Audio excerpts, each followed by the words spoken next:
Florida State, you want to have a room where you have 15 guys who you feel comfortable with playing, and I think we're somewhat around that number, guys who I feel comfortable with that can go in the game and give us valuable production. What did he say? You have 15 guys who you feel comfortable with playing. Big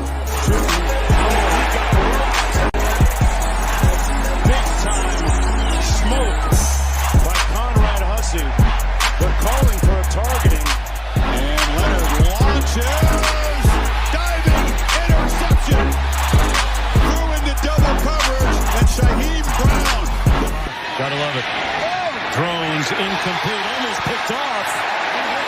Are they going to call it interception? Yes! Still a great catch, though. C. Thomas. Oh, my goodness.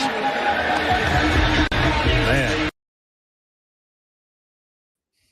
Nole Nation, welcome into another episode of the Renegade Rundown. As always, 4 days away from the season, there's news abound. We've got Big 10 insiders telling you what we've been telling you for months and months and months, but saying it with their chest.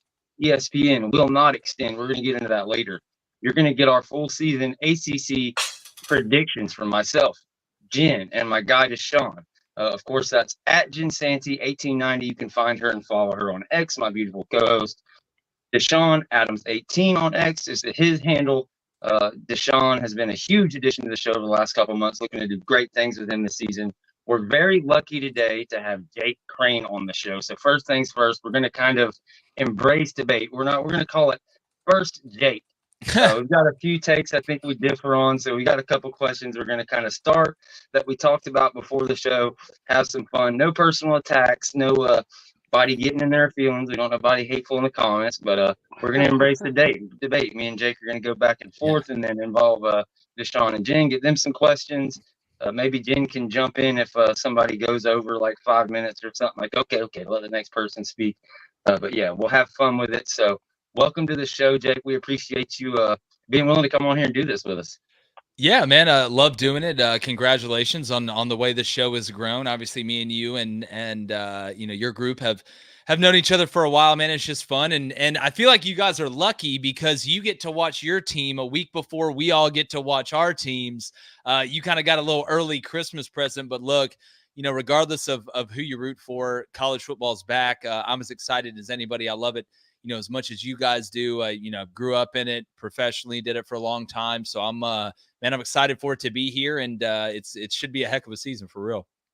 Yeah, no doubt. We have been lucky in that way. We had it in 2022 where we got that warm up against Duquesne.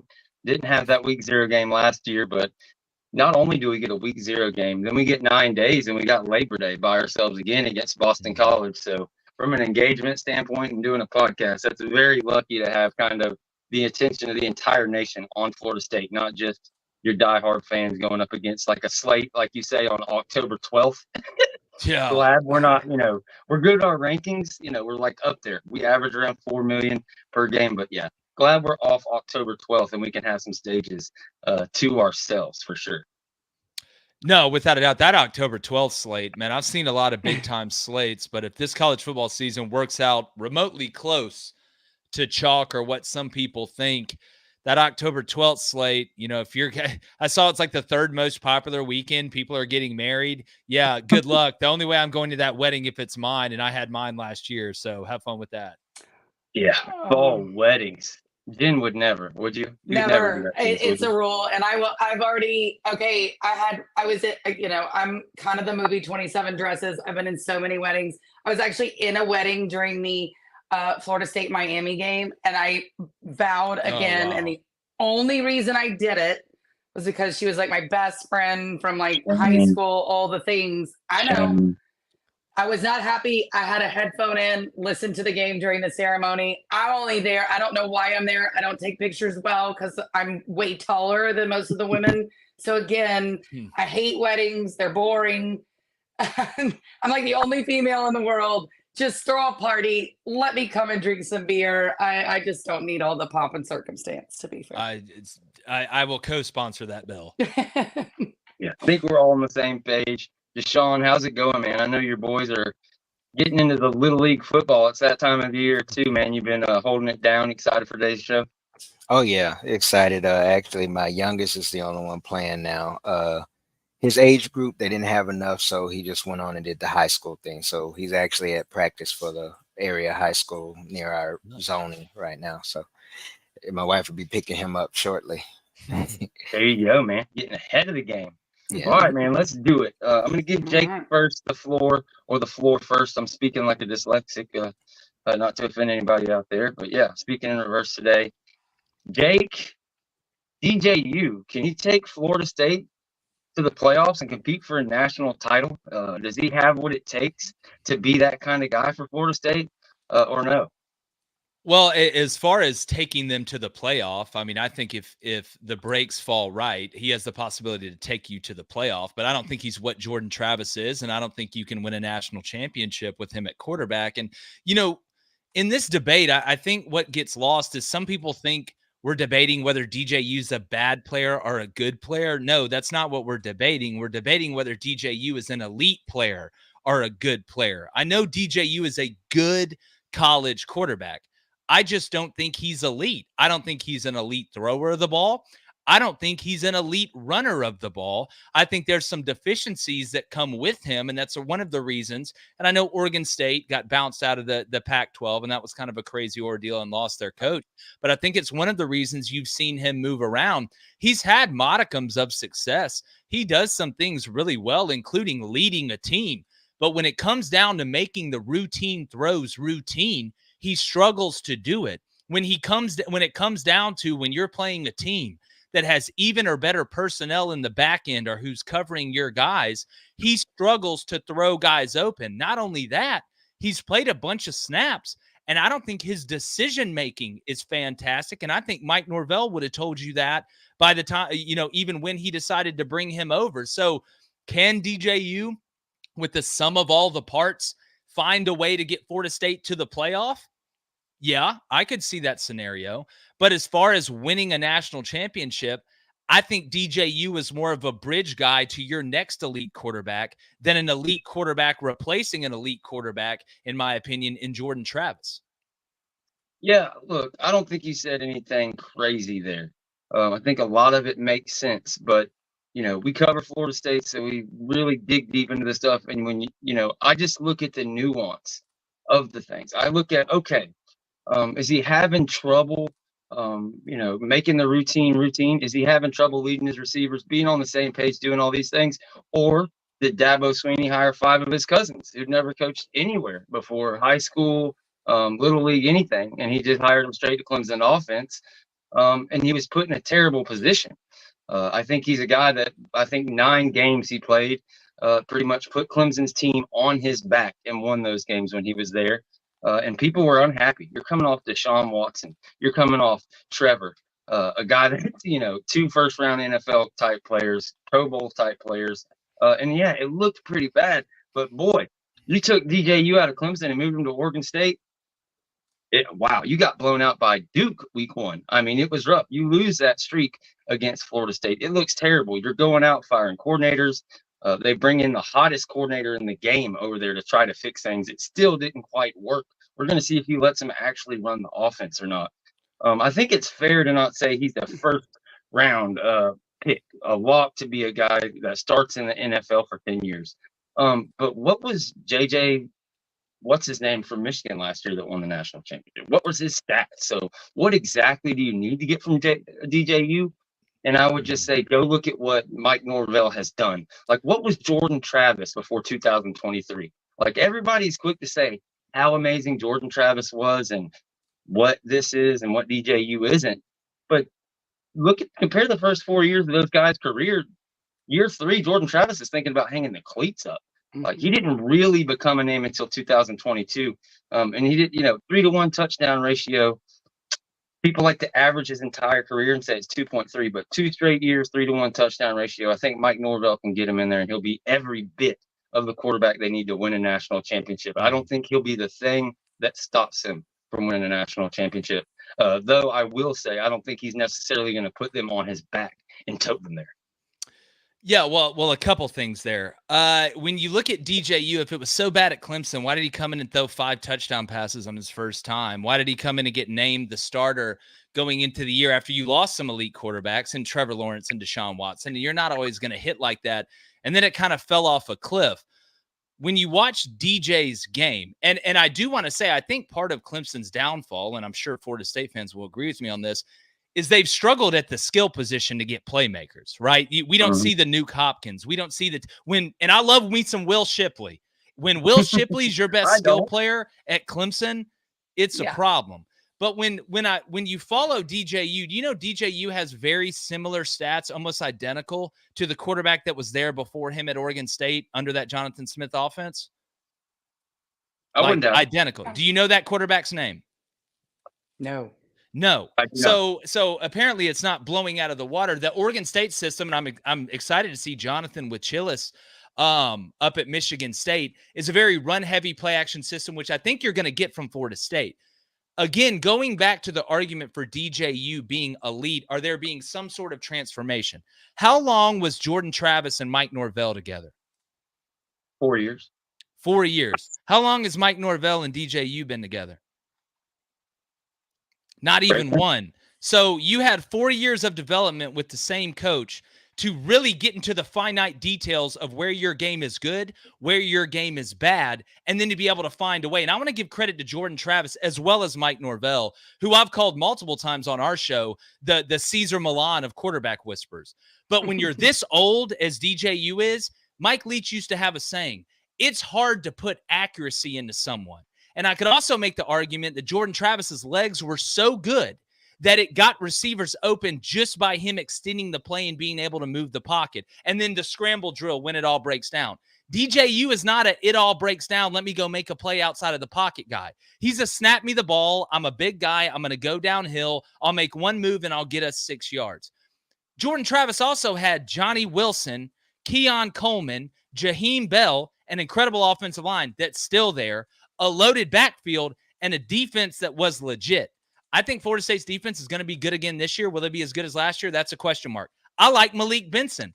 I thought that was a big transfer pickup. You ain't got Johnny. You don't got Keon. You don't have Jaheim. You got some pieces, but they're unproven. So for me to sit here and expect, number one, for DJU to go through some magical transformation because Mike Norvell told him he's holding the ball wrong during one offseason and turn into this Drew Brees, Dan Marino-like passer, I don't think it's going to happen. What I think is going to happen is Mike Norvell's so smart, he knows where the deficiencies of DJU are. He understands that he's going to have to change his system somewhat to fit the personnel of his quarterback. I think you're going to get more heavier personnel formations. I think you're going to get higher run tendency. I think you guys are going to turn into more of what Oregon State was, which is downhill, whether that's gap scheme, whether that's zone scheme, and trying to keep DJU in a situation where, yes, you're run heavy, you're run first, there is QB run, but there's enough on the play action game, and we pitch backwards enough calling passes on first down to where guys just aren't sitting in 3rd and 7 running 2-man saying we're going to stunt the front, take the mic with the back, and make DJU prove it to us. That's the difference to me. Look, hey, I'm with you on a lot of that stuff. It's weird. We're kind of meeting in the middle, although we kind of vehemently disagree on the edges. But like you say all that stuff like it's a bad thing. Of course Mike Norvell is going to do that. He's going to sharpen it to a razor's edge. It's kind of my point. Yeah, he's not going to be Tom Brady, but 3-to-1 touchdown ratio. If you can push that to 3.5, 4-to-1, that's not necessarily John Elway or Tim Tebow, with a level of separation of an athlete in his time in college football, but it's plenty enough. I think, yeah, he had all this time with Jordan Travis, but all that time with Jordan Travis was building up confidence, getting him to a certain level. What I'm saying to you is DJU's level as a passer is at or exceeding where Jordan Travis was starting the 2023 year. And if you want to talk about, is Jordan Travis more dynamic? Yeah, he's a totally different runner. He was more of a Lamar Jackson. That's what he was brought into Louisville to be, behind Lamar Jackson. Bobby Petrino brought him to be the next guy. So he's that type of athlete. DJU tore Florida State's ass up running the ball. He's 6'4.5", 6'5", 240 pounds. That 3rd and 1, 4th and 1, the kind of one bug that's been up Florida State's ass when it comes to their O-line and taking that next step. He's got that in spades. So, yeah, I think the offense is going to be adjusted. You got me on the backup quarterback. or whoever the quarterback was in 2022. That was a good one. But, like, who were his wide receivers? He mentioned it at Clemson. Well, who was the type of wide receivers he had at Oregon State last year? The same shit or less that he had at Clemson. Like, yeah, Malik Benson, he's a big guy we brought in. He's only 6'1". We don't have the guy on the back of the jersey that's a Keon Coleman or a Johnny Wilson starting the year. But we have the 6'4", 200-pound guys that are redshirt seniors. We have them that are true freshmen. We have top 100 guys that are redshirt sophomores.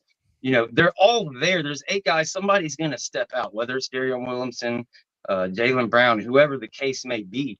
And at Oregon State last year, you mentioned the type of offense that will be similar. I think it will. We're going to be run heavy, but what we're going to do that Oregon State didn't do is we're throwing those go routes. We're throwing those slot fades down the field. We're going to do some of the stuff in the backfield as well. But there's enough things coming through that I think we're not as far apart as I thought, but I just have a little bit more respect and think DJU is going to be brought to a level. Like, you don't always have to be a quarterback carry team. I think he's going to be a hell of a lot better than what Michigan had in J.J. McCarthy, even though he may not be the pro that you JJ think DJU is going to be better than J.J. McCarthy, who's about to win the job at the Vikings Well, before he hold tours on. Now. You heard, you kind of cut me off, but you heard the whole sentence, right? I said, for Florida State this year, DJU will be a better option. You're going to get more from him at Florida State than they got from JJU at Michigan next year, even though he may not end up having the pro career that JJ does. See, I just fully disagree. I mean, I think that Michigan team was built one way. Yeah, it was able to insulate JJ, but JJ made the plays when he had to. There's a reason he was picked where he was picked, and I think there's a reason DJU may end up going undrafted at the end of the day. And look, I don't dislike DJU. I think DJU's a great leader. I thought what he said about the ACC awards or accolade, he wasn't there last year, so he shouldn't be there. I love the way DJU leads. I think DJU is actually going to end up being a heck of a coach at the end of the day when he wants to do it. And we're not arguing whether Florida State is going to be bad, but to me, especially now after last year, when I look at Florida State, the standard is win or death. The standard is we want a national championship. So if we're going to argue over whether DJU is just going to be good enough to not blow it, that's another conversation. But you asked me if DJU is good enough to go win a national championship at Florida or Florida State. And at the end of the day, I don't think they have the parts around him right now outside of the offensive line. And I don't think he has the ability to create enough to be able to, in those games in between the margins against teams that are as talented or maybe even a little bit more talented than y'all, I don't think he can create those big play opportunities, because here's what I worry about. Yes, you're going to be run heavy. That's great. There's nothing wrong with that. Just like you said, Michigan was run heavy last year. But what happens? You're not as dominant as Michigan was around J.J. McCarthy. You're just not this year, right? So to me, the problem becomes, what happens when you get behind and you've got to throw your way back into a game? What happens if there's a 2-minute drive where DJU's got to go down the field and I and y'all and God knows and the defensive coordinator knows that he's throwing it?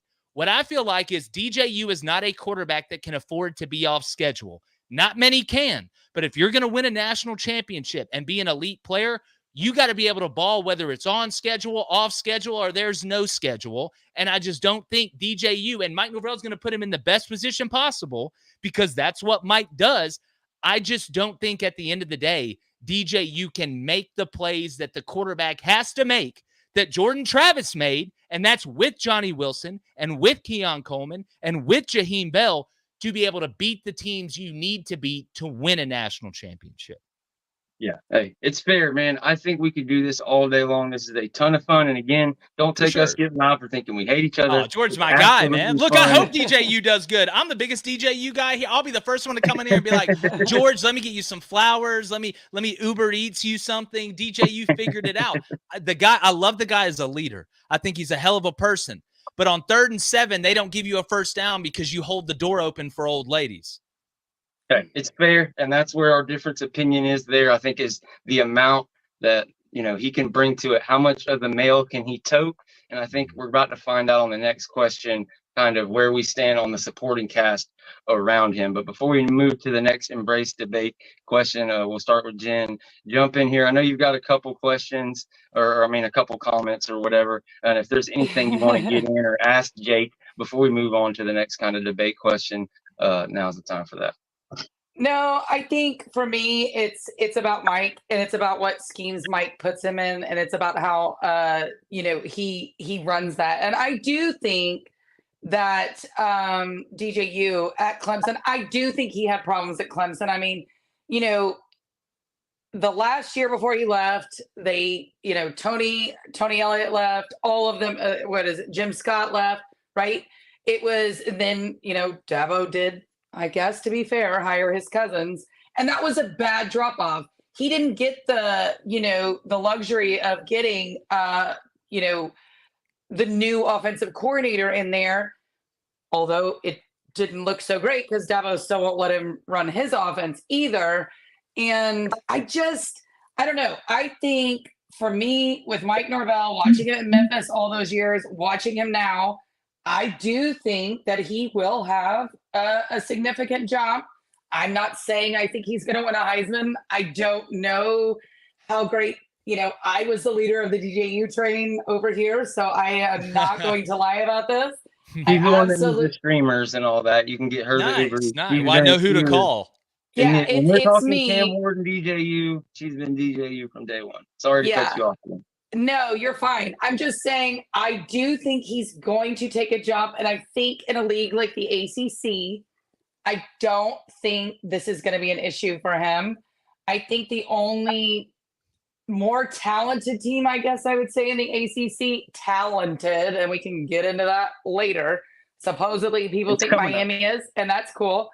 When you have a coach like Mike versus Mario, give me Mike 7 days a week and twice on Sunday. That's what I would say. I don't think you'll find too many people to disagree with that. And Deshawn, I know you're waiting to jump in there. What are your initial thoughts from the initial conversation? And we'll give Jake a chance to respond to you guys. All right. Well, first I'll start by piggybacking off of Jen. Jake, you had said something about Jordan Travis and the experience of being in Mike's system. Mike's first season in Memphis, Riley Ferguson's first year quarterback, threw for over 3,000 plus yards, and I believe had 30 plus touchdowns. Yeah, I remember. Riley. So yeah, Riley. Then he followed him up with Brady White, and then he had success with quarterbacks at Arizona State. I say this. I believe that he'll maximize, which you're not disagreeing. He'll maximize DJ's strengths. I mean, if you look at the lineup and the starting depth chart as of now, it looks like what he's doing is he has 3 speedy wide receivers to keep the safeties and keep the box free. And like you said, run the ball, play action. I can understand what you mean when you say DJ certain throws it doesn't seem he struggles with. That's what like the dig. You know what I'm saying? Yeah, like the dig in there. And now he can make the out route because he has a strong enough to throw that to the far side of the hash on the wide side of the field. We've seen it. Is it consistent? No, but I do believe that Mike maximizes his quarterback's talents.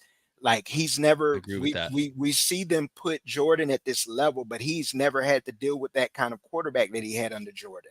All of his guys were more traditional drop back guys. So he's reverting back to that system when he had that kind of quarterback. But DJ does have an addition to, ability to run the ball. He's not Jordan Travis, but he's a downhill runner. Like you said, he'll give us the power game. And I agree with you. But one thing I will disagree with when you made the comment about Michigan, looking at Michigan, the surrounding cast, the stars of that team was the offensive line. Oh, without a doubt. Without a doubt.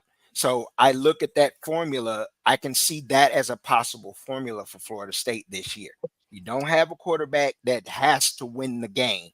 But if you just dominate the line of scrimmage on both sides of the ball, you have a very good deep secondary, and you actually have better athletic talent at wide receiver than Michigan did. Michigan's top receiver was Roman Wilson, who only had 700 yards receiving. I mean, we all know what they did. They beat you by running the ball and they bludgeoned teams to death. But I disagree with you when I talk about when you mention the talent that JJ had around him. He really didn't have a lot of talent. The stars of that team was the offensive and defensive line. I agree with that 100%. Now I will say I think Colson Loveland at tight end's a guy that has a chance to be really special. And again, when you look at the way Michigan and some of the numbers, I think for the receivers and even the running backs catching the ball in the backfield, when you run the ball at that rate, it's going to be hard because it was working what they were doing. They didn't throw the ball once in the second half against Penn State. And Florida State may have the ability, especially in the ACC with that offensive line, to play what we call small ball, right? Which is where the new clock rule comes into effect, where it doesn't stop after first downs until under 2 minutes going into half, under 2 minutes going in the fourth quarter. What I'm worried about, Deshawn, is with JJ, though, and with Roman and some of those pieces, when they had to throw it consistently, JJ showed the ability to make those throws. You go back to Ohio State, he made a couple. The ones that they weren't making before they started beating Ohio State. You go back to the playoff games, he made a couple of them, did some things with his feet. And I would say JJ McCarthy's faster than DJU. I think we'd agree with that. To Deshawn's point, I think he's more of a, hey, it's 3rd and 2. Let's run Q power. Hey, let's run power read, get a guy in motion. What I'm worried about is Florida State's going to be able to line up and bully most teams they play. I don't question that for a second. What I question is what happens when they line up against a team that's either close, stalemate, or better than them up front that they can't play bully ball against, or, and we've all seen this happen with some of the best defenses in the world, those 2 to 3 outings during the year where you bust a couple coverages, or maybe a guy doesn't make the right move on a stun up front and a guy hits his head on the goalpost a couple times from 70 yards out. Does DJU have the ability to say, hey, guys, we've got to throw it to win it. We're going to live in 10 personnel. We're going to go empty when we have to go empty. We're going to motion guys out to empty when we have to do it. If Mike Norvell can find a way to do that, then Florida State, I think, does have a chance. I'm just with DJU. I'm one of those people where if you show me who you are enough, I am going to believe you. Even with JJ McCarthy, the sample size compared to DJU wasn't nearly close. I thought there was a chance JJ may actually come back to school to up his draft status. Obviously, he's got smarter people in his ear telling him to go, and that worked out. But I think one of the most fascinating components of this season for Florida State is what is plan B if plan A is not working on offense. And that's where that quarterback has to carry you in the game, the way that JJ did a couple times for Michigan, the way that I think even Carson Beck did a couple times for Georgia last year. That's the question that I have with DJ. Okay. And that's a question that remains to be answered. We went pretty deep in this. We're like pretty much already when you were supposed to leave. Do you want to try go a little longer. I can go a little longer. Have y'all yell, I can have the people in the chat yell at me a little longer. Okay. We can get into your schedule. I know we got to. And by the way, can I say something, George? I thought y'all got screwed last year. I was one of the only sports media members nationally that was like, this is bullshit. Florida State should be in. Let a quarterback get hurt at the end of this year from either the SEC or Big 10 and let them be on the bubble. And then I was talking with Tim Brando about this the other day. What are they going to do then when, God forbid, Missouri is sitting there vying for that 11th or 12th spot and Brady Cook goes down the last game of the year? I want to see what they're going to do then, because I guarantee you it's a different outcome than what we saw last year, which was a travesty to the sport, in my opinion. Oh, we appreciate it, man. If you can get your hands on Greg McElroy, maybe I'll be like, man, come on. But I think with RG and Sam Ponder and then kind of the subsequent actions of Dan Orlovsky and Paul Feinbaum and Mina Kimes of that people of that nature, I think it's pretty clear that ESPN lays down the narratives, and it's either you get on board or you get the hell out. And we've talked about that a lot on here. Yeah. Yep. But, one thing I will say, guys. I'm sorry. Go ahead, Jen. I was going to say, guys in the chat, y'all go listen to his interview after the snub with Tim Brando. It is amazing. 28 minutes of gloriousness. You got to go listen to it. I loved every minute of it. So thank you. Yeah, I'm trying to win people money on bets. I mean, we were up 60 units last year. All this stuff is great. I just want to see what the numbers are going to come out when it comes to the betting world. Yeah, definitely tune in. Flaming Dragon Friday, all that stuff. These guys, it's at Crain and Company, spelled out Crain and Company on here on YouTube. Go make sure you're subscribed. These guys help them get to 150,000 subscribers. They're not playing around. So we really appreciate his time. Deshawn, I'm not sure if you got it. I sent you a thing on Twitter. Maybe if we could possibly pull up his ACC prediction they did on their show today. I'm not sure if it was live or taped or what, but it leads me to my next question. It's a natural question, and that is, will one of the newcomers, be it SMU, Cal, or Stanford, make a legitimate run at the ACC title in 2024. We'll let you go first. I think the audience already knows our answer from kind of our shows, but I think this will be another fun debate. Yeah, and look, I you know, if y'all have watched our show, y'all know this. If you haven't, we're not into the like, let's make the craziest list possible, or like, let's say the craziest thing possible to get clicks. Like I said, we're trying to win money, and like we're trying to win money, and again, like I said, I did it at Division I level for 7 years, so I know how the sausage is made. I do think SMU has a legitimate chance, and people at first, when you say that, they're like, SMU, because people, and I get it, they look at names and brands before anything else, and you're like, well, how could SMU have a shot? Well, let me tell you a little bit about SMU. Rhett Lashley, guy that I know really well, a guy I got a lot of respect for, but that doesn't mean I'm going to pick them to do well. Why I think they're going to do well is they returned pretty much everybody on a defense that was really, really good last year, and they added some pieces to the interior of that defensive line to be able to adjust for coming over to the ACC, because there were points last year where they struggled with Power 5 teams. Now, the bowl game, it was raining, it was windy, a lot of their guys weren't playing, but the offensive line is really good. Preston Stone's a quarterback that can run it, can throw it, kind of like Tanner Mordecai a little bit before him, that left to go to Wisconsin, and then them and Phil Longo just absolutely blew it. But when you look at SMU, they have a tight end. I want everybody to remember this name. His name's R.J. Maryland. I think he's going to be a heck of a pro. I think he's probably the most underrated tight end in the country. They've got some guys on the outside. Everybody's coming back. Basically, their whole offense is returning, including their starting running back. Their whole defense is returning, and their schedule, right? Because when you're making projections, it's personnel, it's coaching staff, and it's schedule. When you look at SMU, the way it fills out in the ACC, they've got to go to Louisville, which is probably their toughest road game, and then they get Florida State at home. SMU would almost have to be twice as bad as they were last year to not win 8. I think there's a really good chance they could sneak everybody, because year one in the conference is actually advantage to the newcomer, because you know what you're going to do. Everybody else, you've played some people in non-conference, but you got a good idea what they're going to do. They really don't have a great idea of what you're going to do in aggregate as a whole in the conference. So I think you can sneak. We see this with new coaches all the time, like these first-year coaches that come on the scene and just blow it out of the water, like Mel Tucker did, right? Like Gus Malzahn did it. I'll talk about that in a minute. Yeah, you want to pull the schedule up now, or just let us know? Yeah, pull it up. Pull it up. If you look at this schedule with what they return and its depth, because remember, you don't win games with your first. Your standings, excuse me. Oh, the standing, yeah. So I'm sure you guys are gonna love this. That's actually my that's David. That's David Cohn's right there. You're gonna like his more. So maybe leave his up there. We can start with this one, and we'll send yours over there. Yeah. Yeah, I didn't get that.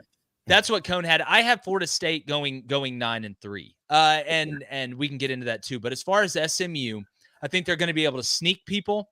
I think they got a really good coach. They did lose their OC, but Rhett's an offensive guy. I'm not worried about the scheme on offense with Rhett. They returned 8 of their top tacklers on defense. They've supplemented themselves at the line of scrimmage, where if you're a group of 5 team coming up to the Power 5, that is the difference pretty much. There's wide receivers and DBs running around everywhere. It's how many guys can rush the passer at a high level, how many guys can protect the passer at a high level and run block at a high level. So when I look at SMU, when you mix the schedule with what they return, with their sneakiness, because let's be honest, guys. And again, I've talked to players a million times. You get a little bit of a different feeling when I'm talking about Clemson as opposed to SMU, right? As a fan, that Clemson game you get a little more jacked up for than the SMU game. That's a natural human reaction. I think SMU is going to get that from a couple teams. So yeah, I think SMU has a really good chance to sneak in year one and make it to the title game, because it sure as hell ain't Cal or Stanford. This ain't a math contest. Yeah, look, I get it. I think I kind of agree with a whole bunch of what you said. I'm a big fan of Rhett Lashley. I'm ready to see him get payback on a team like Miami. Definitely going to see them. Hopefully, I can believe they catch them slipping, having some of those parts and things that he took from over there. Same thing with Manny Diaz at Duke. I think that'll be really funny. But when I look at their schedule, the part that I can't make the leap is I could just imagine if Florida State lost to Boston College, TCU, and Oklahoma last year, regardless of what they were bringing back, people would be pretty down in the mouth. Kind of like Boston College, Like Oklahoma and TCU, that's one thing I can really put that off as you're getting better and going to TCU, the I next can't. level. But BC in the bowl game, they scored 42 points all together. They did land some nice transfers. They really did. But the grind of if you go 9-0 in your G5 and you lose all of your chances, it's hard for me to believe you're going to go then win 8 or 9 ACC games, which despite the national narrative, it is pretty tough. Though they did get a great draw. That's a bridge I can't get over. Them, winning the title. And I can understand I would that. be super Go ahead. surprised. Yeah, Go ahead, I mean, I can understand that. I mean, to me, out of all my predictions, this is the only one I was trying to talk myself out of. But at the end of the day, I'm going to go with my gut and go with my instinct. And there's a surprise every year. We see it. I mean, you saw what TCU did a couple years ago. But when I think taking bowl games that aren't New Year's 6 are better, it's kind of tough to formulate an idea of exactly who somebody's going to be, just because it was like the Pinstripe Bowl. There was like 35-degree weather. It was raining. They had a bunch of opt-outs, but I think both teams had a decent amount of opt-outs. I mean, this was before Jeff Hafley, I think, left to go to the Packers, where Bill O'Brien took over. But this is, again, where I look, especially if they can split the Louisville FSU game, then I think there's a really good chance for it to happen when you look at the back end of that schedule. Now, what actually worries me are the Dukes, right? Are the TCUs at home. That's the stuff that worries me, because yes, SMU feels like they're the underdog going up and playing big boy Florida State or even big boy Louisville or somebody like that. Duke, they're probably not as enthused, especially if they're doing well, to go on the road. And then it's, oh God, here comes Malik Murphy, even though Jordan Waters left to go to NC State. So look, it's a stretch. I get it. But when I sat down and did it and went through it, like I always do, this is what I came out with, and that's what I'm going to roll with. And look, if it's right, I'm going to be happy. If it's wrong, I'll be the first person to come and tell you I'm wrong. But luckily for us, we've been way more right than we have been wrong. But it's a reach. I'm going to be, trying to pick. I tell you what's the hardest. It's not picking the best. It's picking who's going to win when two bad teams play each other. That's the hardest part when it comes to these predictions. So look, is it kind of a reach? I mean, I guess I get it. It's SMU. But man, I don't know. The spidey senses are tingling on this one. We will see. And we're all out there. And I was just going to say, go ahead, Jen. So go ahead. I got to get my transitions in, girl. I guess for me, the only thing that was wild really was Miami winning the ACC. I mean, first time for everything, huh? The funny part is I think they're going to lose to Florida and then win out. Literally. That's the funny part. Yeah. Oh, I guarantee. I mean, I fully believe they're going to lose to Florida. And I also think that, the last, what was it? When was the last time Miami won the ACC? Oh, never. Oh, I thought you were asking me. I thought you were asking, Jen. I was going to bring some facts. Some facts maybe people thought I didn't know. No, we got this. We got it over here. We understand. Those fools, I'm sorry. Again, as Mario Cristobal is the head coach, I don't trust that man in-game coaching. I think he's going to lose to Duke. I think he's going to lose to Florida. I think he's going to lose to Florida State. No. So I get. And we had Miami fans calling today, and they're nervous about Mario. I totally get it. Mario's giving you a reason from a game management standpoint. Have you heard any rumors about the closed practices and like the rumors of like shit going bad, going off the rails, whatever? Well, man, after being part of fall camp, half of the shit goes off the rails, half of it's great. You just hope you get the great part at the end. I understand, and there should be legitimate worry about Mario Cristobal's in-game management, which is one of the most important jobs that a coach has. But if there's one problem I would rather have a coach having, it's in-game management as opposed to recruiting and as opposed to developing guys up front, because you can hire people to help you with in-game managing. Recruiting and developing and evaluating and identifying, especially up front, it's kind of a lost art now with NIL, but it still matters. I think this Miami team, and I'm sure you guys love me. I come on here and talk about how I don't think DJU's elite and Miami's going to win the conference. So I'm sure I'm starting off great. Anything else, just let me know. But when I look at this Miami team, I think they're borderline incorruptible by Mario. And what do I mean by that? Oh, Lord. I think in a lot of these games, they're going to be more talented, just like Florida State's going to be more talented than most of the teams they play. I think Cam Ward can get him out of – look, Tyler Van Dyke, I never believed in Tyler Van Dyke. And what Alabama's going to do to Tyler Van Dyke up in Camp Randall is going to be illegal in at least 13 states, including Alabama, which is hard to make something illegal in that state. But I think Miami's going to be up enough where it really doesn't matter. But what worries me isn't just the not taking a knee thing, which is egregious, right? That's the worst of the worst. It's when I watch the way he approaches some drives with the time on the clock, it really doesn't add up with the way he goes about what they're doing or trying to figure out what the hell they're doing. But when I look at the talent that they have with the offensive line, Cam Ward can solve a lot of problems. He's an experienced guy. He can help get him in the right play.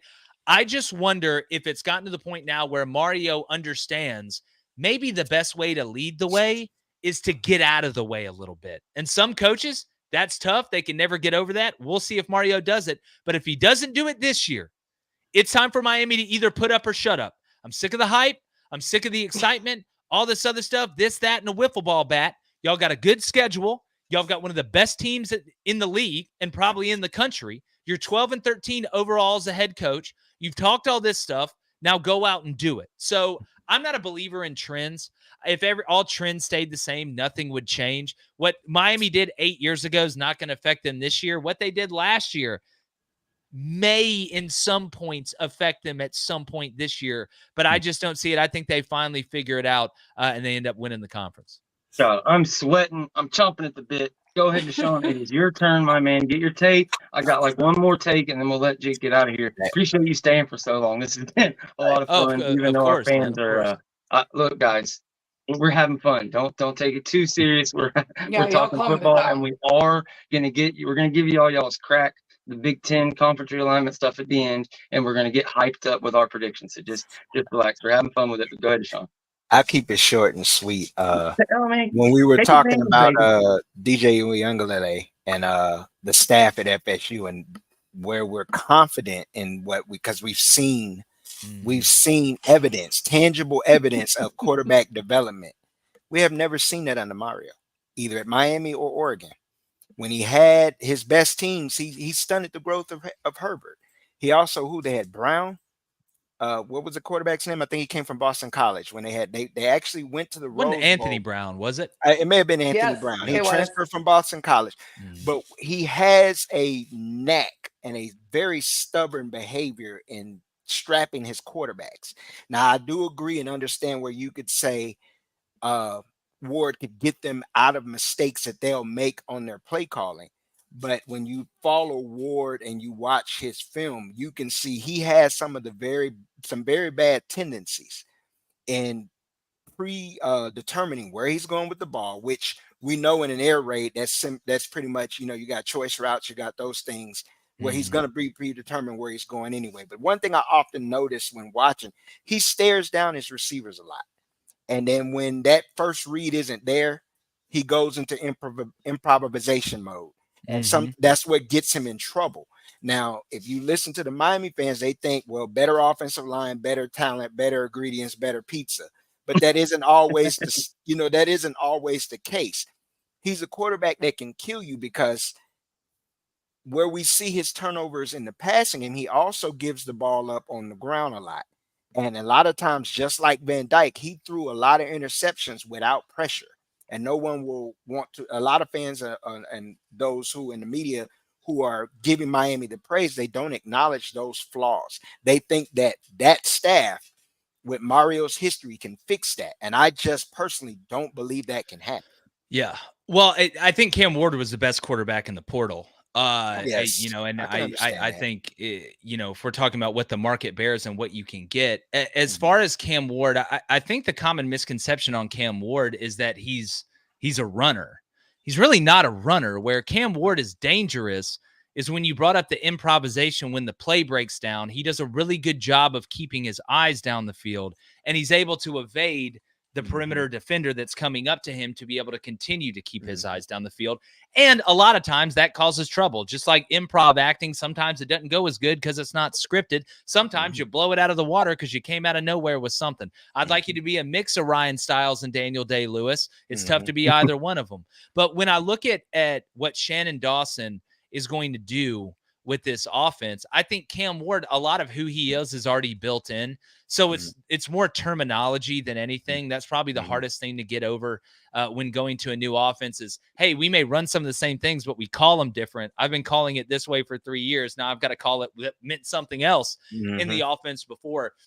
But when I look at Restrepo, when I look at George, when I look at the weapons that he does have, I think one of the two reasons he was staring guys down a little bit at Washington State was, one, you really had your main guy, and then everybody else was kind of just window dressing on that, which a lot of teams and a lot of his problems would say, all right, well, we're going to bracket your number one guy. Well, the problem is, yeah, they're doubling him, but nobody else is open, so I might as well throw it to the number one guy because at least he can go make a play. And then Washington State's run game was pretty much non-existent, so they were really one-dimensional. I think being able to have balance on an offense where Miami should be able to run the ball with Damian Martinez, which was a nice pickup as well, being able to live in 2nd and 4 as opposed to 2nd and 8, I think that's where it kind of takes some of the thinking out. And again, I'll go back to what I said.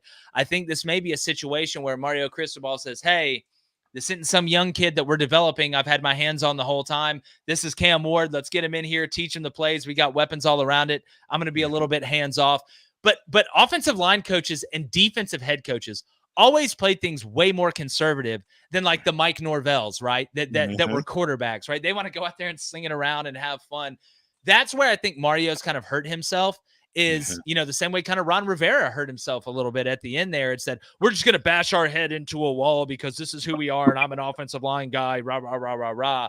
Yeah. I think maybe this is the year that they get out of it. Yeah, I think everybody hit some very salient points on that topic, but that's my issue as well. Cam Ward, like the majority of his highlights are him celebrating with his teammates because they're going so fast, running so many plays. It's hype. Oh, first read. Oh, I'm off. Oh, I extended a play. I made something happen. Touchdown. Had 17 turnovers, but I scored 700. Hey, George, touchdowns. Can you imagine him in Tennessee's offense? Nico's going to be nice, but you want to talk about a really nice fit? I'd be hyped for Tennessee if he went there instead of Miami, no doubt. But that's my issue with Miami and Cristobal. I think even though they've got Dawson, and like he's similar things, it's going to be out of the shotgun. I think what Jim, and you mentioned it a little there at the end, but what Cristobal does is he reaches in there and says, okay, we're going to go under center for this drive to build the clock. Can we do this? And I think the possessions are going to get limited. I don't think it's going to be what Cam Ward's going to been used to, and it's going to be like one turnover can ruin the game for him.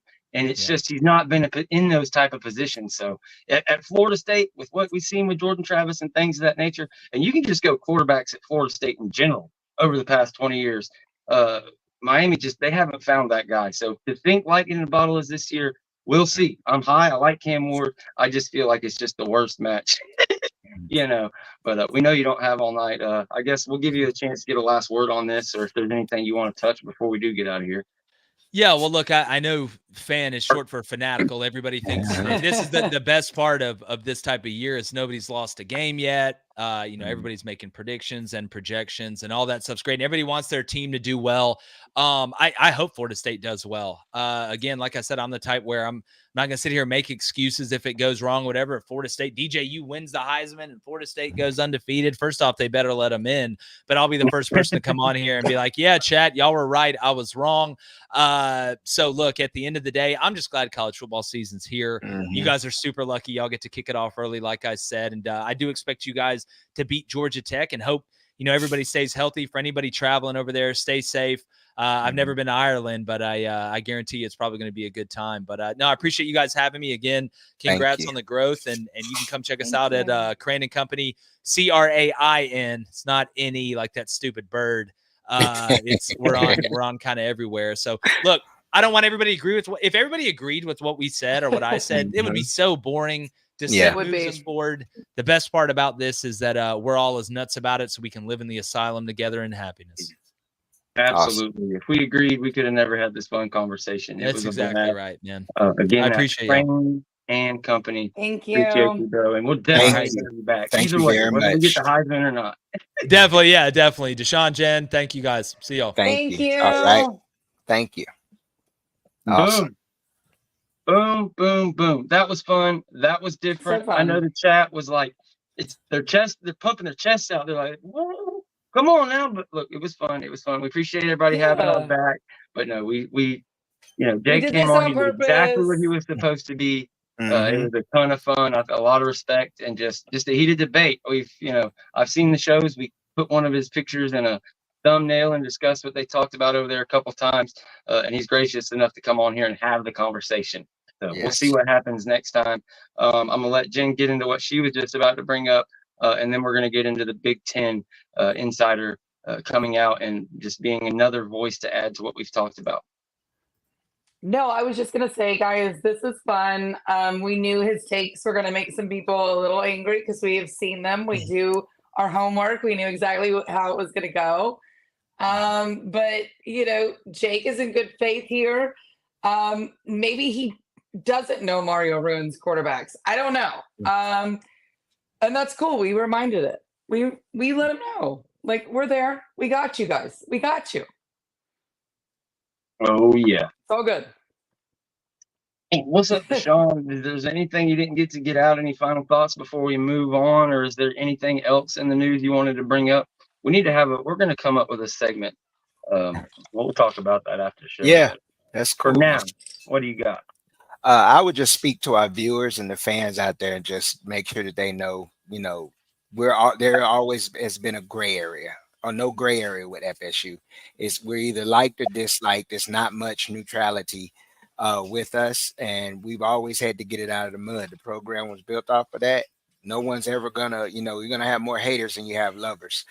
And to those haters, they always envy us. I'll be honest with you, I was in a space before I came on to the show, and they were just talking about the Big 10, and I had to remind them and let them know that Florida State's administrative attentions as far as AAU and research and development, and a lot of people don't know. So, being absent of information can make us all a little ignorant, So sometimes people can be ignorant to things they don't understand or don't know. So I just make sure, I just want to encourage and continue to speak to our fan base and our viewers, y'all don't get upset over this stuff. The game's getting ready to get played. Line it up. Yeah. That's all I say. Line that shit up. Facts. And let us have fun. We like to argue sometimes. Come on, guys. So I'm trying to look up exactly. I'm having trouble finding it. I swear, every time I have my notes and all stuff let out and tweets and things of that nature, and I go back to get it, it's just gone. So give me a second. I'll get the exact name and read the exact quote. But a respected guy went on a show and pretty much said, reported that the Big 10, in fact, or the ESPN, in fact, will not be extending in 2027 or on February 1st, 2025. They will not be extending through 27 through 2036, and it pretty much provides that out for Florida State.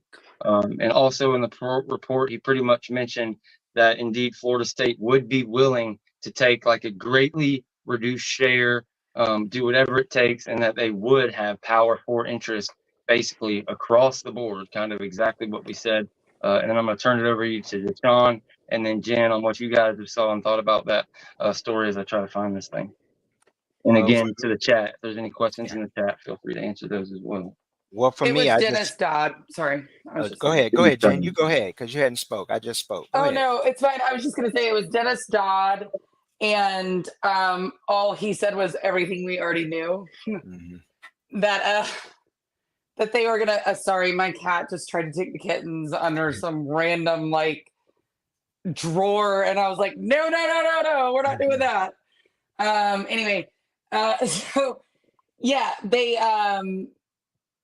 all he reported was everything that we kind of thought was going to happen, which was that ESPN doesn't freaking want the sorry sucky ass ACC at all. Who does? We don't. So why does that surprise us that ESPN doesn't? Yeah, no doubt. So I've got it pulled up here. Thanks for the assist, John. I couldn't remember that, John. Jen, I couldn't remember that Dennis Dodd for nothing. But yeah, definitely respect the reporter. He says, in February, ESPN will exercise its option not to extend the ACC contract beyond 2027. Florida State, having played the long game, will have its out and be able to put itself on the market. FSU will do so at a much reduced rate to get out of the grant of rights, since it will only have 3 years to run. Don't ask me where FSU goes, but if it is as free agent and beginning in 2028, there will be Power 4 interest. Basically, the next round of major realignment begins less than a month after the 2025 championship game. Buckle up. So, guys, if you have not seen our most recent show, when was that? Friday? Yes, Friday with Doug Rohan. We went through the very latest of the court cases, where we are with all this. We kind of really gotten this straight out, like printed in black and white when we got a little look at the redacted ACC ESPN contract, nailed down the fact that there is a look-in clause for February 1st, 2025, as kind of Jim Phillips and the David McKenzie's of the world tried to tell us, oh no, it's just a little look-in thing where maybe you can change this or change that, but that's a farce. It is a legitimate unilateral extension. ESPN has until February 1st, 2025 to decide. And what they're going to decide is there ain't no way in hell we're extending. Dennis Dodd is another ally to come out there, as we saw all the crazy reporting about the Big 12 this and Florida State ain't that, all the propaganda with no names on it. Dennis Dodd put his name on it. And yeah, I'm hyped, guys. It's just more and more evidence. We talked about this Florida State wait. I mean, basically, I'm worried. What I was worried about, what I asked Doug, talked to everybody about, is if Florida State doesn't announce before February 1st, 2025, that leaves some room. It leaves some opening for, ESPN to extend, some way to think they have us locked in. So that's my worst fear. I want them to announce. I don't care what the repercussions are.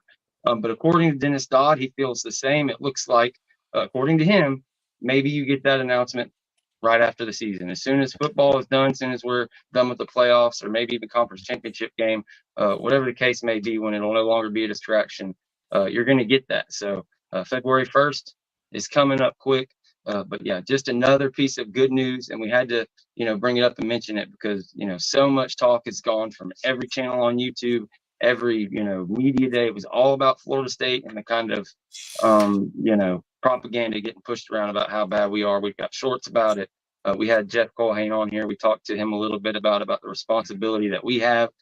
He talked about the part of his job that it is to get out there, go on podcasts, let people know, because we know that a company that has it in their interest to devalue us and all these other people, they're not going to do it. They damn sure aren't going to do it.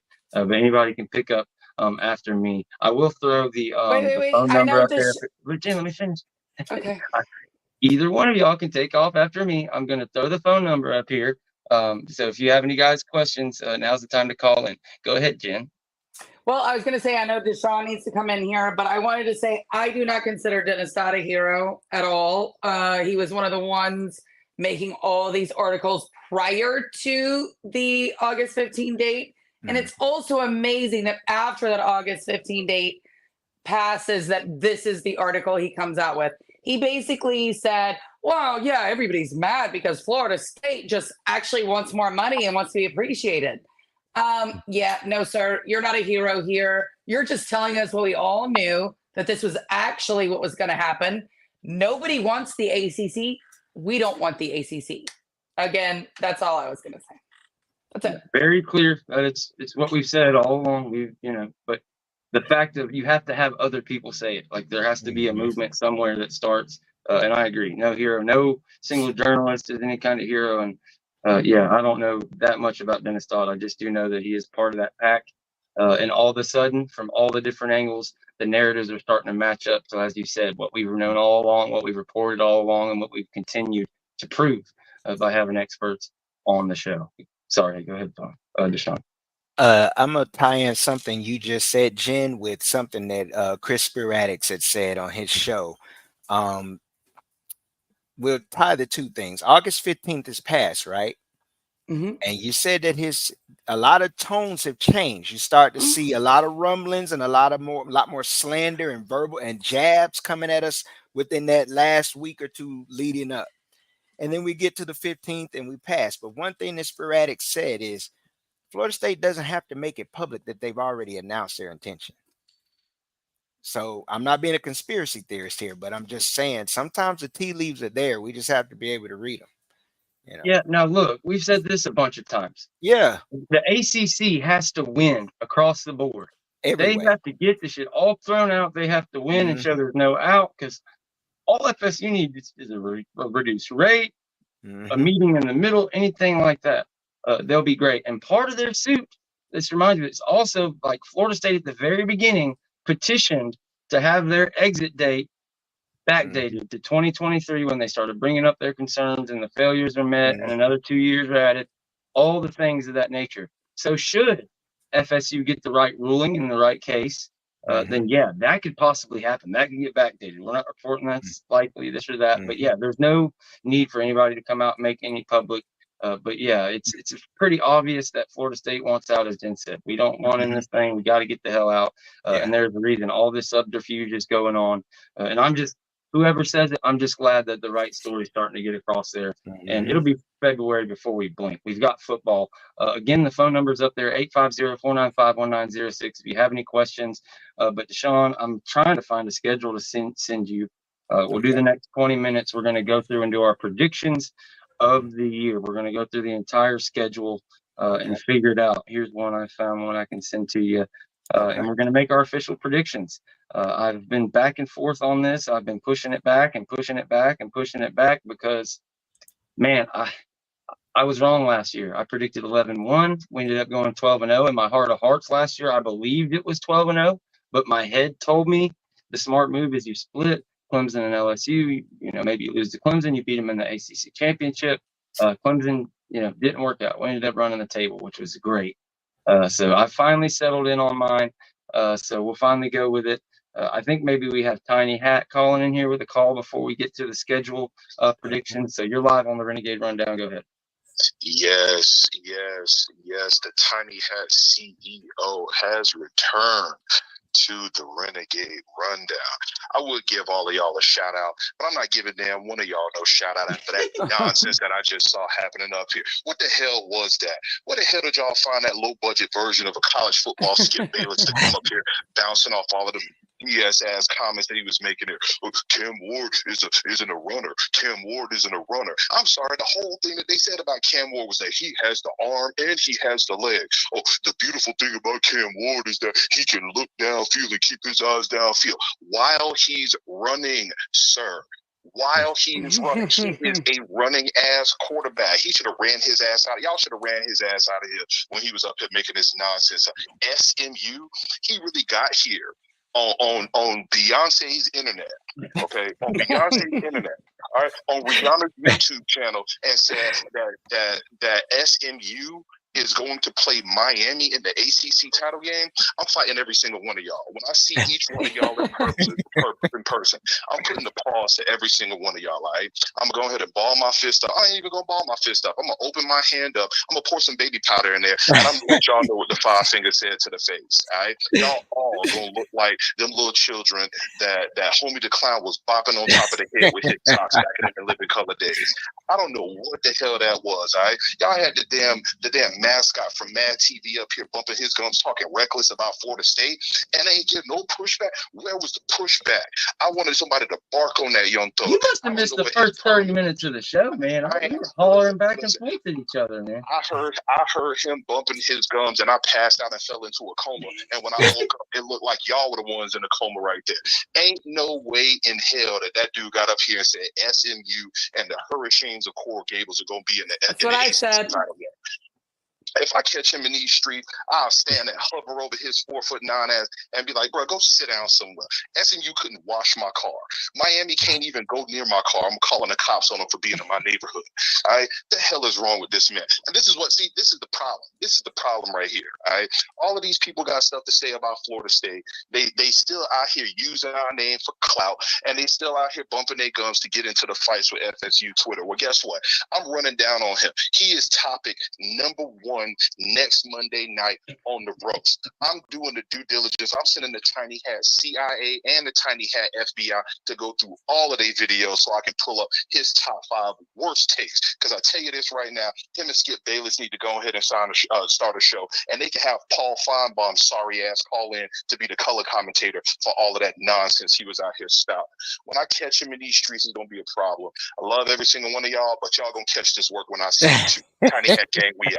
Man, Tiny Hat acted like he pulled the Rick James and put dog shit in the mud all over his couch or something, bro. I mean, did Jake just go down to South Florida and do that or what? K-Dog 350, a brand new member. We appreciate you so much. I'm so stupid. I'm so busy talking FSU football. I love doing this so much.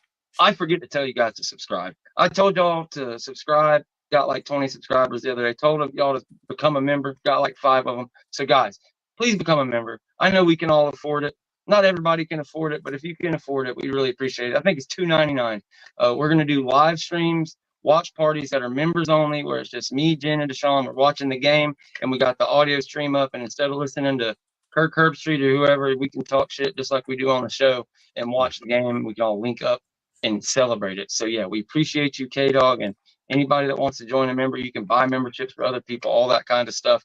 We really appreciate it. We're going to do all kind of cool stuff. We're going to have meetups at tailgates and things of that nature, starting with Boston College. So again, we appreciate everyone so much. Hit the like button, hit the subscribe, and if you can, become a member, even if it's only for 1 month, and you let it collapse. So you can join us this Sunday, or not this Sunday, excuse me, this Saturday for the live watch party. But let's see here. I'm going to pull up our schedule, and we will get into this thing. We're going to skip Georgia Tech because we're going to do I'll tell you what, we can call it a win.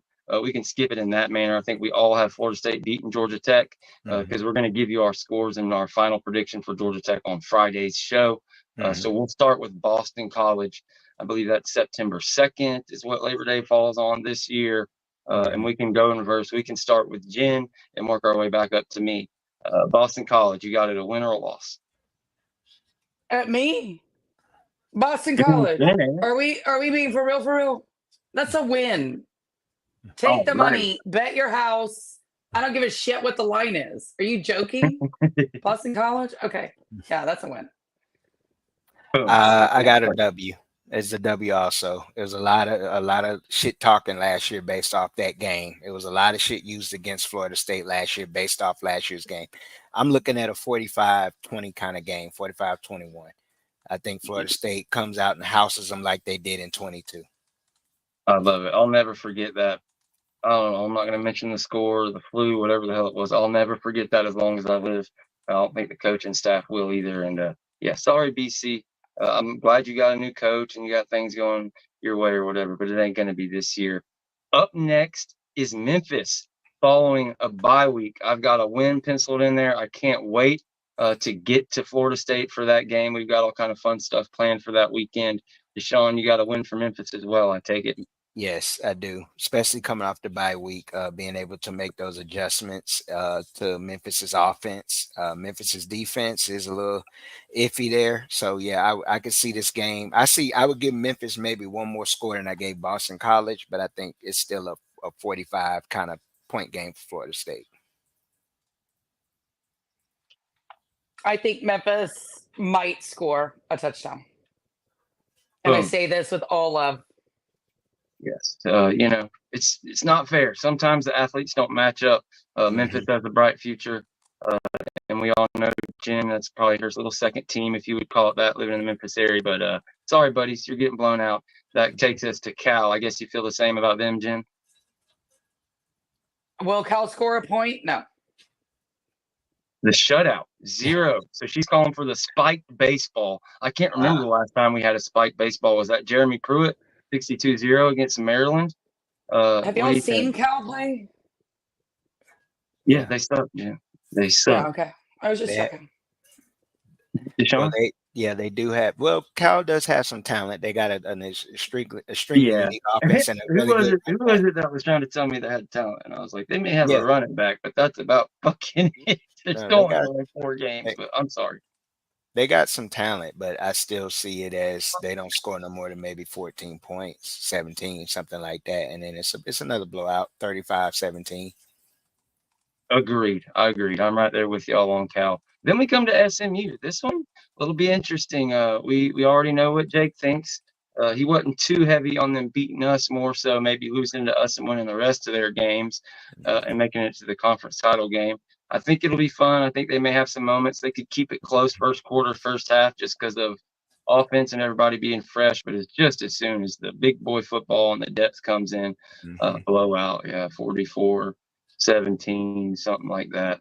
So I think it's a whooping for SMU. Same for y'all too. Yeah, I got it as a W. I actually think this game could be slightly closer because I just think they're going to throw everything they have, and it being the home game and the prime time and it's big Florida State in there. Yeah, that'd be fun. I'm looking at it like 45, 50. We score 50, but they may score 28, 35 points because I just think they can score, but I just don't think they're going to be able to stop us. Your turn, Jim. I mean, that's a win. I mean, I'm sorry. We're doing every team, Jen. Every team. Yeah, I know. We're gonna pick wins for all of them. That's kind of the whole point of it. Yeah. Like again, yeah. No, I'm not picking them over Florida State. Are you nuts? No, I have eyeballs. I know what the TV screen showed me last year. Like, no. Got it. All righty, Deshawn. Let's move to Clemson. We will let you start this one. This one is one, I guess, will be the first one we have to actually maybe think about. I'm starting to get my take. Go. I don't really have a huge take. I see this game kind of playing out a little bit like last year, with the exception that we come down to the late field goal, and it's kind of like a walk-off field goal situation. I think we win by maybe 3 points by field goal. No overtime, just a straight up 3-point walk-off field goal. Yeah. All right, Jen. 14, Florida State. 14-point victory? Yep. I love it. I'd love to see that. Yeah. I think it's a DJU revenge. Yep, 100. DJU revenge game at home. Yeah, that would be a lot of fun to get to bust their ass at Doak Campbell. DJU revenge game, plus all the mess we've talked and takes over the past 2 years. It would just be perfect.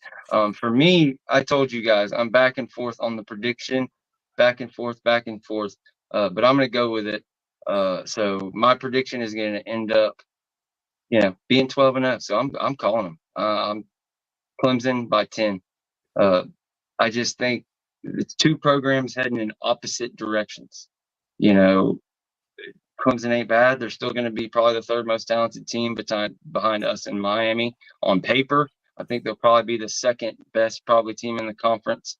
Who knows? Louisville could jump up and get in there, but as far as big boy football, like we talked about, they have the ability to go the long way. So it won't be necessarily easy. I would love to see a 51-14. I'm not saying that's out of the realm of possibility, but I think you win by 10 points comfortably, regardless. And then is that Duke we got up next, Deshawn? Yeah. W also at Duke. It'll be close to first quarter. We pull away because it's just too much transition. I think their quarterback could give us a couple of problems here and there with running, but watching him a little bit last year, unless he has a drastic uptick in his progression, I still see us winning this game 35-14, 45-14 kind of game. Well, they haven't beat us yet, have they, Jen? No. And it's not happening this year either. Not even with the great Manny Diaz as coach, although he's going to beat Miami's ass. Okay. And I'm going to love it. I'm going to love every minute of it because I called that. So, no. Florida State's going to be Duke. I see it looking like a 20-3 game. That's how I feel. Yep. Yeah, we have never lost to those guys, but it would sure be funny to see a Florida State graduate, a guy that was over here with Bobby Bowden for all that time that got ran out of Miami, to beat him with Duke. Oh, it would be fantastic. I think what is that next? I can't even hardly. That's one of our North Alabama or something. I can't see. Fuck those dudes. Is that the same North? No. The next, you talking about the next game? Oh, that's Miami. That graphic is like really weird with the contrast. All right, I'll start with Miami. This one's really hard to predict. Like, I really would like to see what Miami looks like on the field because they have the tools. I know they're not going to put them together, but I just have no idea whether they're going to be an absolute nightmare or be the 8 or 9 win team I project. I think this will be one. If they're as good as I think they are going to be, this is going to be one that may come down to the last 10 minutes of the fourth quarter. But Florida State still pulls away and wins by 10, 13 points probably. Ooh. I have it as a 7-point victory. I'm looking at a 35-28 or a 34-27 kind of game. I think it may be one of those situations where, as our guest said, we actually drive down and score the winning, to put the game away, and then we win it on the defensive side of the ball. So I think everybody's going to be surprised by this one from me, but I think Florida State wins this game 23 to maybe like a 17. 23-17. That's pretty much in my realm. I can dig that. Yeah. It's about the same kind of game. Yeah. Yep. Mm-hmm. Mike Norvell, if he doesn't have to get into a track meet and he can run the hell out of the ball and be up 10 points and run the clock, maybe Florida State doesn't salt it away for a touchdown in Deshawn's scenario. Maybe it ends up being the same score like Jen's prediction, but it's Clemson or Miami score, kicking a field goal to cut it to 7 as time expires. They've known to do stuff like that just to, for one more stat for the kicker. I think it could go 23-17, or I think it could also just as easily go 23-10. That would be my prediction right there. Very fair, very fair. North Carolina is next. The kind of, the prodigal son is gone. They're breaking in a new quarterback. The old man is still there, still kicking. Phil Longo is gone. So they're going to have a new offense and things of that nature. It's hard for me. He's still better than 90% of the coaches, or probably 80% of the coaches in college football. But as far as being a top 30 team that he needs to be, or even a top 15, 20 team to be able to compete with the Florida State, I don't know. It'd be a really bad night. Give me Florida State by 10, 13 points again. Yeah. Mac is one of only 3 coaches currently in college football that has a national championship on his resume.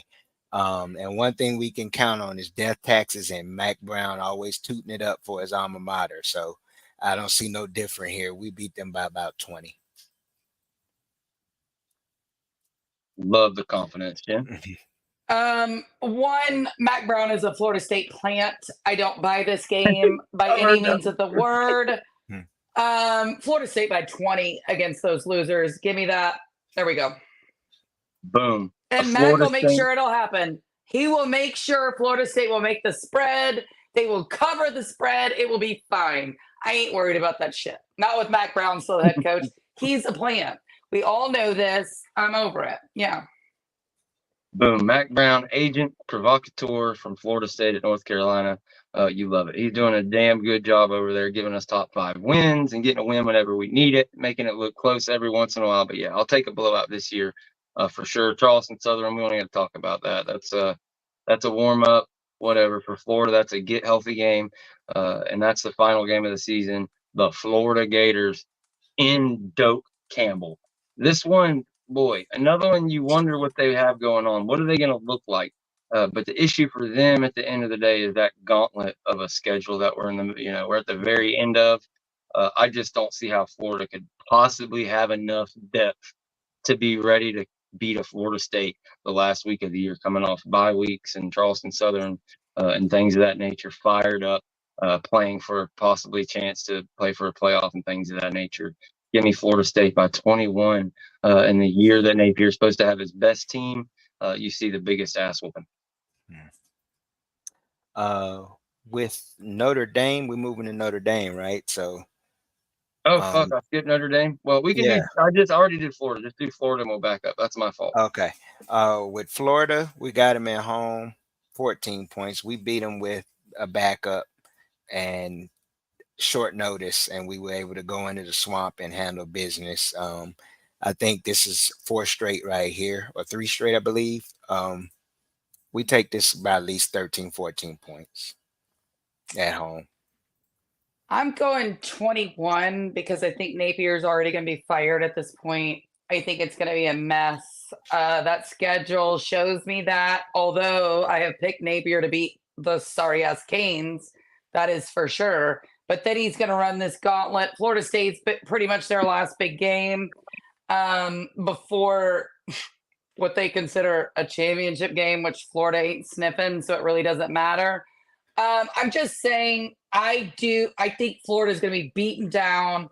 They're going to have players that have either quit or left.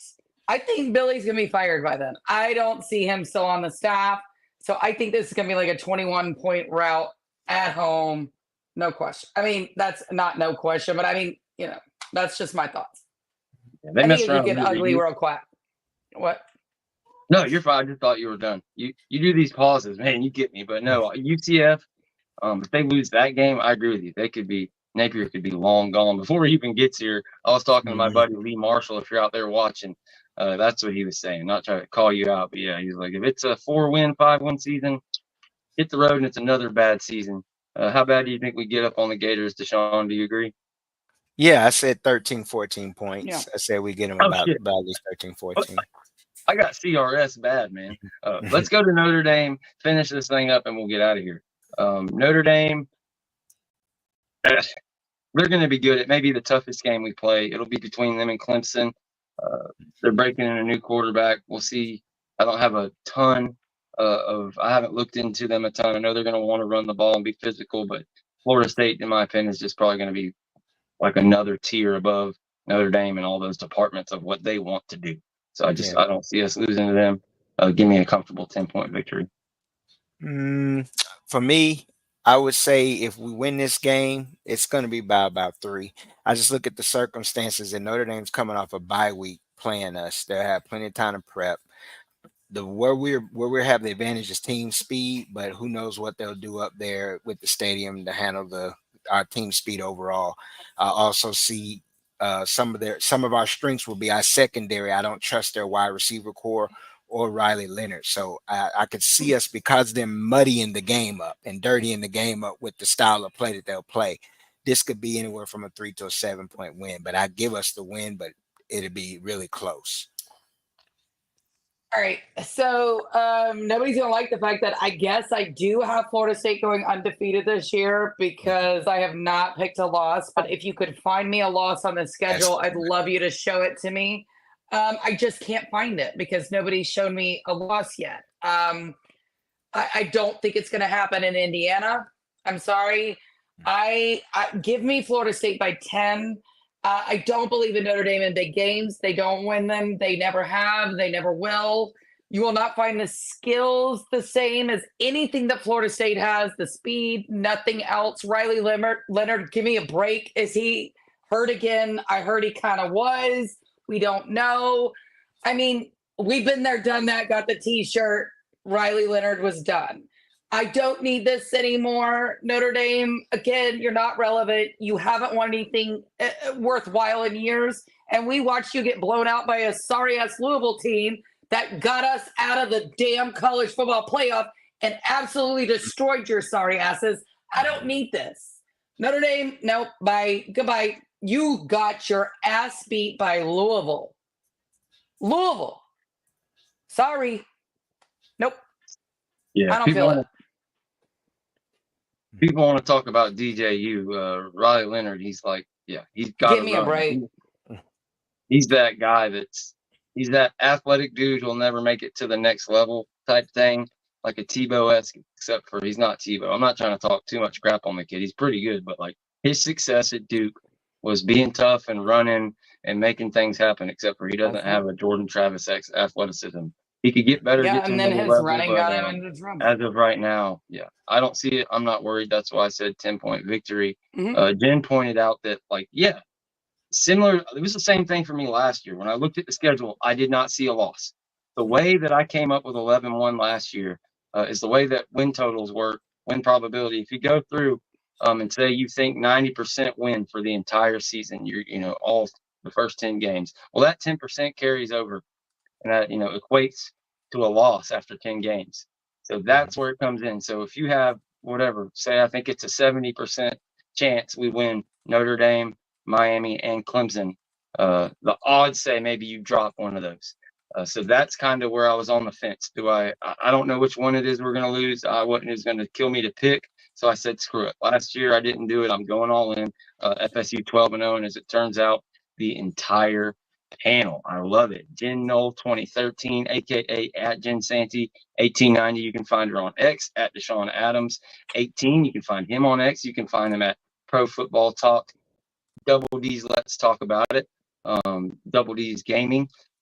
So yeah, make sure you follow his YouTube channels. Make sure you follow everybody on Twitter. Make sure you're subscribed to this channel, guys. 55-60% of y'all right now are unsubscribed. It only takes a second. If you could just, a couple of you guys just hit that subscribe, we'd really appreciate it. Hit the like, and we're working really hard to do all kind of exciting things, different things, kind of take it to the next level. We're always going to have Renegade Rundown 2-3 times a week. We're sharpening up some things, building some guest lists for the roast. It's coming back better, even better than ever after the Florida Miami game. So yeah, lots of fun stuff. Again, the phone number's up there, 850-495-1906. If you have any time, or if you have any questions before we get out of here, we're going to call this thing at 1:30 tops. So yeah, now's your time. Speak now, forever hold your peace. And I'll turn it loose to Deshawn. Anything on your mind that we haven't covered yet before we get out of here? Or anything you just didn't get a chance to say? No, nothing other than just F Miami. That's it. FMFFM. Always. Jen? Yeah, just go Noles. Let's get ready for the week. Everybody try and simmer down brown cows, and let's y'all got to maintain this. You got to maintain. This is a full week here. We've got a lot of stuff going on, and we have a big game on Saturday morning. It's an early game. Let's be for real. Come on. Well, we got our first caller, or our second caller, yes, of the day. You were live on the Renegade Rundown. What's up, George, Jen? My guy. Hey, I'm like Tiny Hat, man. I hadn't heard so much double talk since 4-5. But dude was like, one point he was saying about DJ and the coaches, the staff wasn't going to be able to change much of how he played. But he gets to Miami, and the worst of the coaches don't change the way that boy plays. Really? Check the record. But that was crazy. But it was fun watching it. But that was crazy. And score prediction. Win prediction. I'm like you, man. Last year I was with the 12-0, but that percentage of getting a loss, if nothing else, you got your butt on your shoulders and you lose it. But other than Notre Dame, which I can't think of no time in the past 40 years that Notre Dame hadn't got up to play Florida State, and it's been a game. You know what I'm saying? So we the better team, I think. But I think we should beat them. Because we had them. I was at both of the previous games. We should have beat them in those. We just didn't have what it takes. We got what it takes now. They're in trouble. So 12-0 it is. Beautifully said, man. Did you have a question or anything you want us to talk about before you get out of here? No, not really. If y'all hit anything that nobody else talked about after practice today? No, I'm pretty sure it was closed at practice. These ones are pretty tight-lipped here as we get ready, and they'll be heading out to Ireland tomorrow. And then they'll practice again, I believe, Thursday and Friday once they get over there. But yeah, there wasn't any interview or anything from what I saw, and media was not allowed. So appreciate the call, man.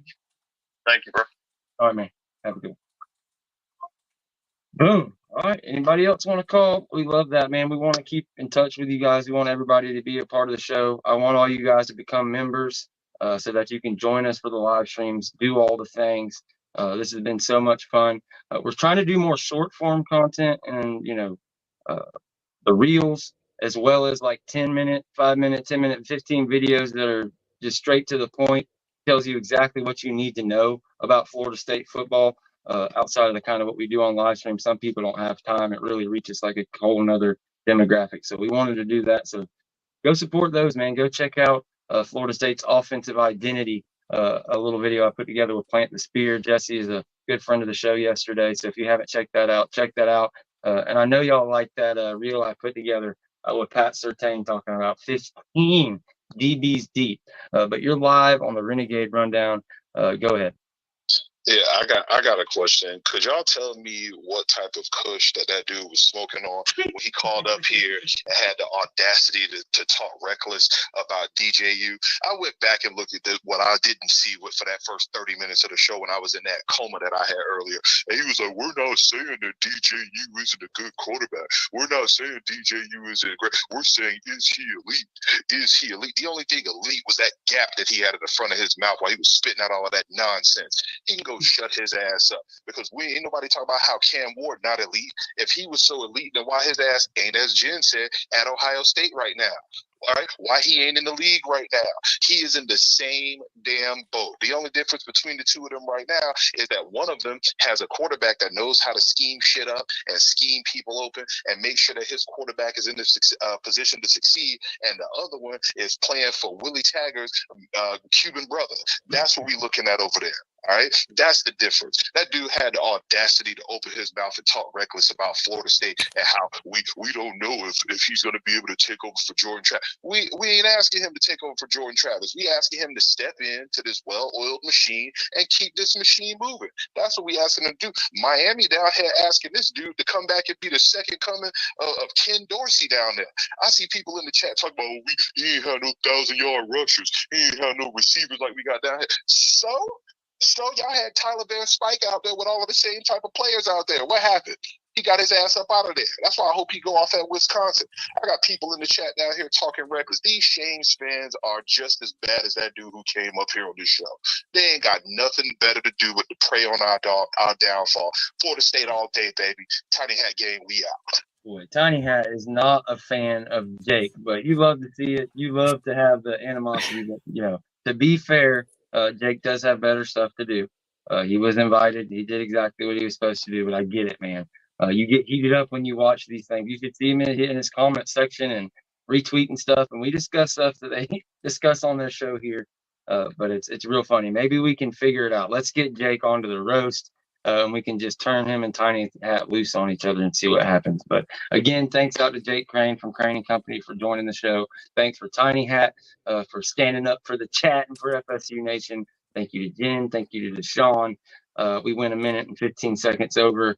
But go ahead and let them know again where they can find all your stuff, Deshawn, and we'll get out of here.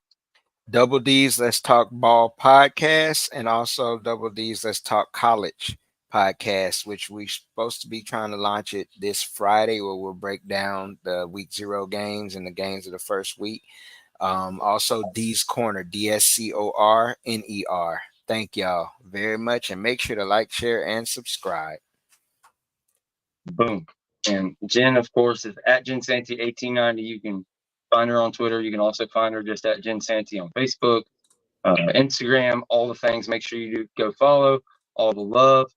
Do you have a show to announce that you're going to be appearing on yet, or do you not have a date on that yet? Okay, so not quite yet. We have all kind of announcements of us going on different shows, people coming on to our shows. The post-game show, the live post-game show that we do for the Voice of College Football will be simulcast not only on the Florida State Voice of College Football channel with 5,000 subscribers, but also the main Voice of College Football channel with around 50,000 subscribers total. So that one should be big. That should be a real fun show. You can join us over there at the Voice of College Football, with Florida State being the only week 0 FBS, championship level team playing. All of the internet's going to be watching. And yeah, I imagine that'll be a pretty big show. So check that out. And, we'll be right here until after the game. We'll be doing the live watch party here for members only, as Jeff, my man, Jeff Hill, comes in at the 9th hour with a $20 super chat, bro. I can't tell you, man, that helps the channel so much. I'm sorry I missed the show. I just got home. I have to rewatch. God bless you all, man. God bless you, Jeff. You are the man. Been with us since like day one. But yeah, I'm done. I'm gonna drop that reel again to send us out of here. Unless anybody has anything else, we'll hit the road. I guess that means they don't have anything else. We'll see you guys. Go Noles. Second, 3rd and 8. Wiles intercepted. A pick 6. Jerry Jones. Florida State, you want to have a room where you have 15 guys who you feel comfortable with playing, and I think we're somewhat around that number, guys who I feel comfortable with that can go in the game and give us valuable production. What did he say? You have 15 guys who you feel comfortable with playing. Big time smoke by Conrad Hussey.